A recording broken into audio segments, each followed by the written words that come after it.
वंदे मातरम। जय हिंद, जय भारत। क्वेश्चन, सावित्रीबाई फूले की जयंती किस दिन मनाई जाती है? ऑप्शन ए 5 जनवरी, ऑप्शन बी 3 जनवरी, ऑप्शन सी 4 जनवरी, ऑप्शन डी 1 जनवरी। गाइज, इस प्रश्न का सही उत्तर निम्न ऑप्शनों में ऑप्शन बी 3 जनवरी इस प्रश्न का सही उत्तर है। दोस्तों, 3 जनवरी 1831 को महाराष्ट्र के सतारा जिले के खंडाला तहसील के नाय गांव में एक पिछड़े वर्ग के परिवार में सावित्रीबाई का जन्म हुआ था।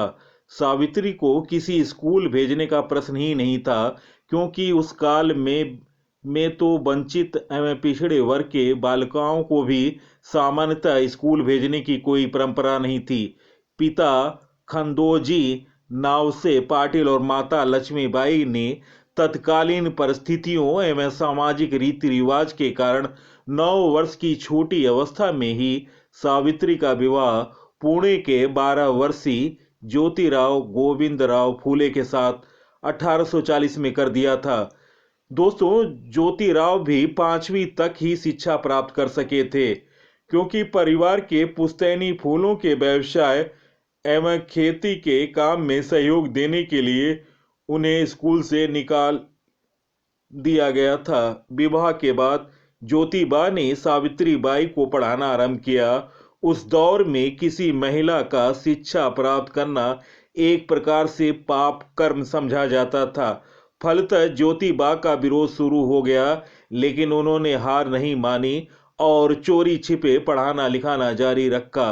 ज्योतिबा ने खेत की मेड़ पर आम के पेड़ के नीचे आम की पतली टहनी की कलम बनाकर अक्षर ज्ञान कराया। किसे मालूम था कि उस खेत की जमीन में धूल पर उकेरे गए पहले अक्षर एक तेजस्विनी अग्नि को जन्म देने वाले थे, जिसे समाज में व्याप्त भेदभाव, बंदिशें और गैर बराबरी की क्लूस बेड़ियों को जलाकर महिलाओं एवं वंचित समाज के लिए विकास का एक सुगम राजपथ तैयार करना था, जिस पर चलते हुए वे सिर उठाकर आत्मविश्वास आत्मगौरव के साथ जी सकें। इस तरह खेत और घर पर सावित्री बहुत संघर्ष के साथ अक्षर ज्ञान प्राप्त कर सकीं।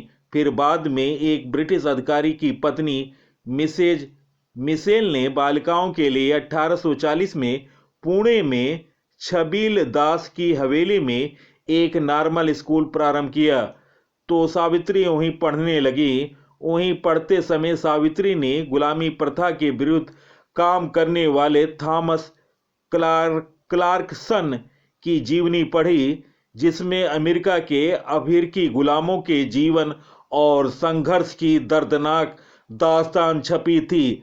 सावित्री समझ गई कि शिक्षा ही बदलाव का मजबूत औजार है, क्योंकि अशिक्षित व्यक्ति न तो केवल अपने अधिकार जान सकता है और न ही उसकी प्राप्ति के लिए लड़ाई लड़ सकता है। इस किताब ने उनके अंदर स्वयं पढ़ने की ललक तो जगाई, बल्कि समाज की बालिकाओं को शिक्षित करना एक स्वप्न भी दिया। बालिकाओं और शिक्षा से जोड़ने के लिए 1 जनवरी 1848 में ज्योतिबा के साथ मिलकर विभिन्न जातियों की 4 से 6 वर्ष की 9 बालिकाओं, जिनमें अन्नपूर्णा जोशी, सुमति मोकाशी, दुर्गा देशमुख, माधवी थत्ते, सोनू पवार और जानी करडीले शामिल थीं, को लेकर तत्या भाई भिड़े बाड़ा बुधवार पेठे पुणे में कन्या विद्यालय स्थापित किया, जहां सगुड़बाई ने भी शिक्षिका के रूप में काम किया। इस विद्यालय में बालिकाओं ने गणित, व्याकरण, भूगोल, भारत सहित यूरोप एवं एशिया के नक्शों की जानकारी, मराठों का इतिहास तथा नीति एवं बाल बोध विषयों को पढ़कर देश के शैक्षिक फलक में अपनी जीवंत उपस्थिति दर्ज कराई।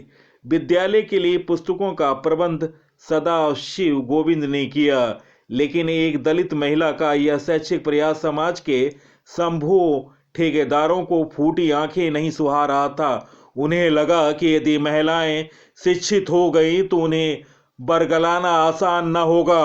फलतः स्कूल पर हमला हुआ तो बालिकाओं की सुरक्षा का ध्यान रखते हुए विद्यालय बंद कर दिए गए। विरोधियों को लगा कि उन्हें विजय मिल गई, लेकिन यह उनकी भूल थी। सावित्रीबाई तो किसी और ही मिट्टी की बनी थी। निराश होकर हाथ पर हाथ धर बैठ जाना उन्हें स्वीकार न था। कुछ समय बाद 15 मई 1848 को दलित बस्ती में दलित बाल बालिकाओं के लिए एक अन्य स्कूल खोला। एक वर्ष के अंदर 5 विद्यालय स्थापित किए गए। वह केवल महिलाओं एवं दलित जनों के शिक्षा, दीक्षा और आर्थिक विकास तक सीमित नहीं थे, बल्कि अल्पसंख्यक समुदाय की निम्न शैक्षिक स्थिति को लेकर भी चिंतित थी। तो उन्हें भी शिक्षा की मुख्यधारा से जोड़ने के लिए अपनी स्कूल की छात्रा फातिमा शेख को अपने एक स्कूल में शिक्षिका बनाकर प्रथम मुस्लिम महिला शिक्षिका होने का गौरव प्रदान किया, जो बाद में देश की प्रमुख सामाजिक कार्यकर्ता बनी। इस प्रकार सावित्रीबाई ने ज्योतिबा के साथ मिलकर 1 जनवरी 1848 में 15 मार्च 1852 की अवधि में पुणे और उसके आसपास 18 विद्यालय बिना किसी बाहरी आर्थिक मदद के निजी सामर्थ्य से स्थापित किए, जहां सैकड़ों की संख्या में बच्चों ने शिक्षा प्राप्त कर अपने जीवन को संवारा। तो दोस्तों, महत्वपूर्ण जानकारी सावित्रीबाई फूले के बारे में आपको कैसा लगा? अपने विचारों को सोशल साइटों पर और स्टडी ग्रुपों पर शेयर करें और कमेंट बॉक्स में अपने विचारों को लिखें। इसी के साथ मैं इस महत्वपूर्ण जानकारी के अंक से विदा ले रहा हूं। अगले अंक में आपसे मुलाकात होगी। तब तक के लिए नमस्कार। वंदे मातरम। जय हिंद, जय भारत।